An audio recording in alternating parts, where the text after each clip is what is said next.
எங்க ஊரு வண்டி வாகனங்கள் விபத்து நடக்கிறதுக்கு காரணம் இதுவரைக்கும் எல்லாரும் நிறைய காரணத்தை சொல்லியிருக்கிறாங்க. ஆனால் வித்தியாசமான ஒரு காரணம் இருக்குது. அது என்னங்கிறத நாம் இப்போ பார்க்க போகிறோம். எண்ணம் தான் காரணம்.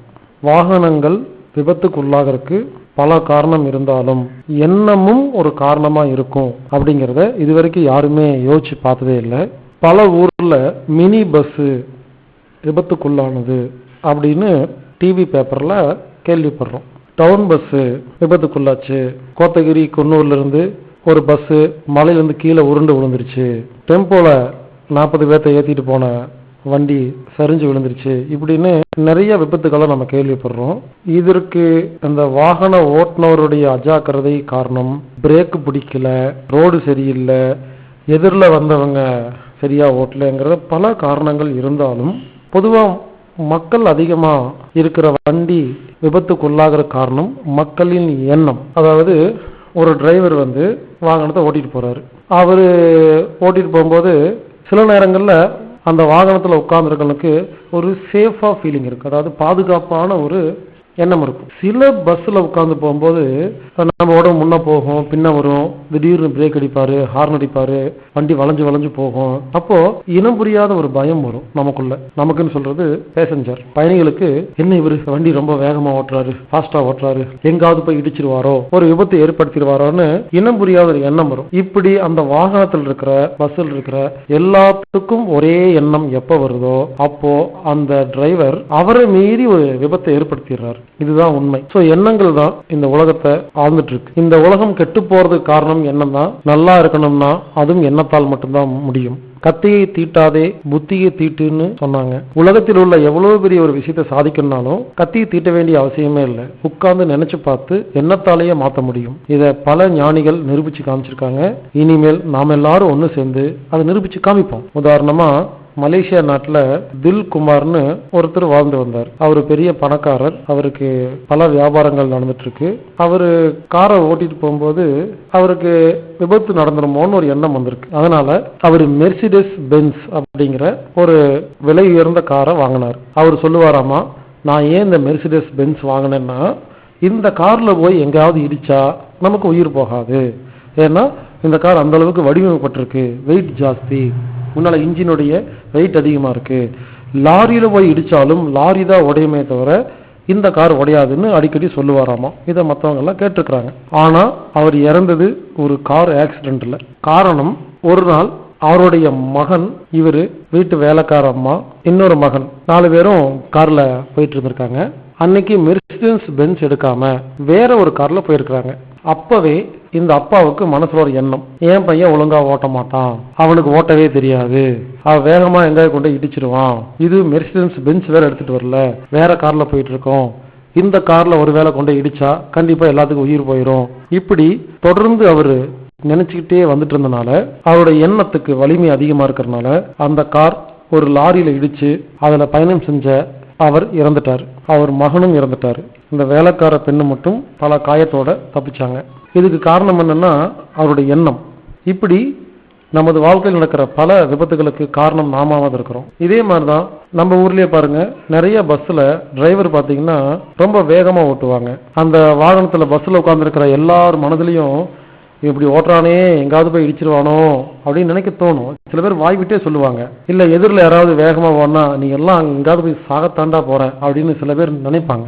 எதிரில் வரும் வாகனங்களை கஷ்டப்படுத்தி நாம ஓட்டும் பொழுது ரோட்ல போற யாரோ ஒருத்தர் எப்படி போறான் பாரு, கண்டிப்பா இவன் எல்லாம் போய் எங்காவது ஆக்சிடென்ட் அடிப்பான் அப்படின்னு நினைக்கும் பொழுது இப்படி ஒரே நேரத்துல பல மனிதர்களுடைய எண்ணங்கள் விபத்து அப்படின்னு யோசிக்கும் பொழுது அந்த இடத்துல விபத்து ஏற்பட்டுருது.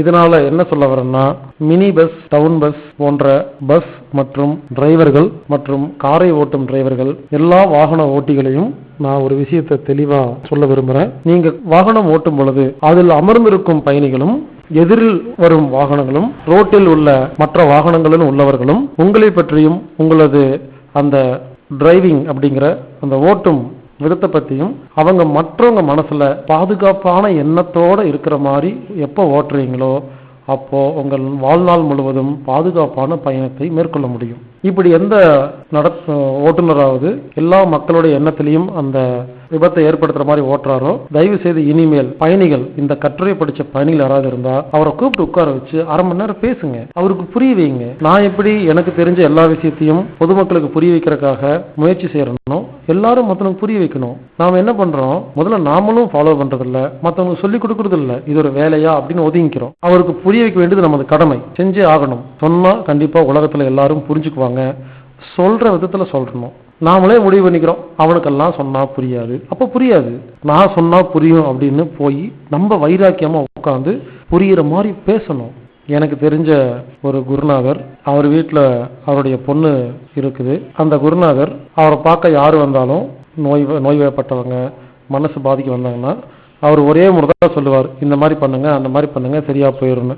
அதை கேட்டுட்டு யாராவது குணமாகலைன்னா திரும்பி வந்து கேட்கும் பொழுது கோவப்படுவார். நான் ஏற்கனவே உங்கள்கிட்ட சொல்லிட்டேன், நீங்க ஃபாலோ பண்றதில்ல, நீங்க அதை கேட்டுக்கிறதில்ல, நான் மறுபடியும் சொல்ல மாட்டேன் அப்படின்னு கோபமா பேசுவாரு, துரத்தி விட்டுருவாரு. திரும்ப திரும்ப ஒருத்தருக்கெல்லாம் சொல்ல மாட்டாரு. ஒரு நாள் நான் அவர் வீட்டுக்கு போயிருந்தப்போ அவர் மகளை பார்த்து சொன்னாரு, ஏமா உனக்கு 1000 முறை சொல்லிட்டேனே, நீ சரி பண்ணவே மாட்டேங்கிறியே, இப்பவாவது சரி பண்ணுன்னு அவர் மகளுக்கு அட்வைஸ் பண்ணிட்டு இருந்தாரு. அப்ப நான் அந்த குருநாதரை பார்த்து கேட்டேன், உங்க பொண்ணுக்கு மட்டும் 1000 முறை சொல்லி கேட்கலன்னு 1001வது முறை முயற்சி பண்றீங்களே, உங்களை பார்க்க வர்றவங்களை மட்டும் ஏன் கோவப்பட்டு திட்டுறீங்க? ஏன்னா நீங்க அவங்கள வேற யாரோ நினைக்கிறீங்க. உலகத்தில் இருக்கிற எல்லாத்தையும் தன்னுடைய பொண்ணு பையன் அம்மா அப்பா அப்படிங்கிற மாதிரி யோசிக்கும் பொழுது வாழ்க்கையில கோபம் வரவே வராது. எப்படியாவது புரிய வைக்கணும் அப்படிங்கிற அந்த அன்பும் கருணையும் இருந்தால் கண்டிப்பாக நம்மால் புரிய வைக்க முடியும். ஒரு முறை இல்லை, 1000 முறை கண்டிப்பா சொல்லுவோம். அதனால இனிமேல் நாம சமுதாயத்தை திருத்த வேண்டியது நமது கடமை. நான் ஒருத்த மட்டும் பேசினா பத்தாது, எல்லாரும் அங்கங்க பேசணும். எல்லாரும் இந்த விஷயத்த உலக மக்களுக்கு கொடுக்கணும். யாரெல்லாம் 3 நேரம் சாப்பிட்டுட்டு என்னுடைய குழந்தை, என்னுடைய கணவன், என்னுடைய மனைவி, என்னுடைய அம்மா அப்பா நல்லா இருந்தா போதும், நான் என் குழந்தைகளுக்கு சொத்து சேர்த்து வச்சுட்டு வீடு பங்களா வாங்கிட்டு கார் வாங்கிட்டு இனிமேல் எனது சந்ததிக்கு நான் சேர்த்து வச்சுட்டு செத்து போவேன்னு சொல்றீங்களோ, தயவு செய்து சீக்கிரமா நீங்க எல்லாம் செத்து போயிருங்க. உங்களால சமுதாயத்துக்கு ஒரு பிரயோஜனமும் இல்லை. 24 மணி நேரத்துல 1 மணி நேரமாவது சமுதாயத்துக்காக எதையாவது ஒண்ணு செய்யணும். 24 மணி நேரமும் சுயநலமா நம்ம குடும்பம், நம்ம பொண்ணு, நம்ம பையன், நமக்கு பணம் அப்படின்னு ஓடிட்டு இருந்தா அப்ப சமுதாயத்தை யாருதான் பாக்குறது? அப்புறம் உட்காந்துட்டு நாடு கெட்டு போச்சு, சமுதாயம் கெட்டு போச்சுன்னு டீ கடை பெஞ்சில் உட்காந்து நியாயம் பேசிட்டு இருக்கிறது. பேசுறதுக்கெல்லாம் இங்க ஆளெல்லாம் தேவையில்லை, செயல் செய்யறதுக்கு ஆள் இல்லை. தயவு செய்து இனிமேல் வெறும் வாயம் வச்சு யாரும் பேசிக்கிட்டு இருக்காதீங்க. களத்துல இறங்குங்க, செயல் செய்யுங்க. நமக்கு செயல் வீரர்கள் தான் தேவைப்படுதே தவிர வெட்டி வாய் பேசுற யாருமே தேவையில்லை. எண்ணத்தால் இந்த உலகத்தை மாற்றுவோம். இனிமேல் நமக்கு எந்த மாதிரி ஒரு வாழ்க்கை வேணுமோ திரும்ப திரும்ப நினைச்சு பார்ப்போம், திரும்ப திரும்ப பேசுவோம். நமக்கு முதல்ல புரியணும், நாம நிம்மதியா வாழணும், மற்றவங்களையும் வாழ வைக்கணும். நம்ம ஊர் வண்டியை பாதுகாப்பு வண்டியா மாத்துறது நமது கடமை. மேலும் விவரங்களுக்கு ஃபோன் மூலமா தொடர்பு கொள்றதா இருந்தா இந்தியா ஹெட் ஆபீஸ் நம்பர் +91 9944 221 007. இன்னொரு நம்பர் 9842452508. இமெயில் மூலமா கான்டாக்ட் பண்றதா இருந்தா anatomictreatment@gmail.com ANATOMICTREATMENT@gmail.com இல்லைன்னா healerbhaskar@gmail.com HEALERBASKAR@gmail.com anatomictherapy.org அப்படிங்கிற வெப்சைட்லேயோ anatomictherapyfoundation.com அப்படிங்கிற வெப்சைட்லேயோ நீங்கள் எல்லா விஷயங்களையும் தெரிஞ்சுக்கலாம். வாழ்க வையகம், வாழ்க வளமுடன்.